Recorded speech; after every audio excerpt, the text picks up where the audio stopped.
ये कहानी सिर्फ फाइटर जेट्स की नहीं है, ये कहानी है आत्मनिर्भर भारत की। ये कहानी है उस देश की जो अब अपनी सुरक्षा के लिए किसी पर निर्भर नहीं रहना चाहता। भारत वो देश है जिसकी वायुसेना आज भी सीमाओं पर सीना ताने खड़ी है, पर सच्चाई ये है कि हमारे पास अभी भी उतने फाइटर जेट्स नहीं हैं जितनी जरूरत है।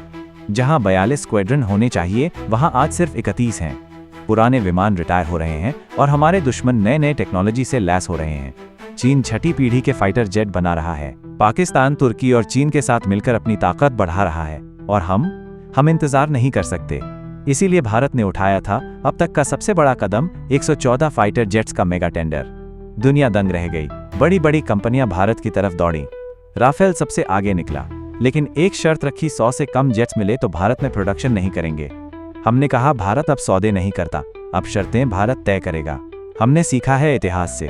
पहले भी हमें वादे किए गए थे टेक्नोलॉजी ट्रांसफर के, लोकल प्रोडक्शन के, पर जब वक्त आया तो वादों की जगह मिली चुप्पी। इस बार नहीं। इस बार भारत ने फैसला लिया है, हम सिर्फ 60 फाइटर जेट्स राफेल से लेंगे।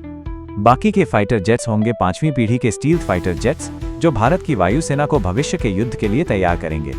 जब तक हमारा अपना AMCA तैयार नहीं हो जाता, हमारी आसमानों की रक्षा ये आधुनिक विमान करेंगे।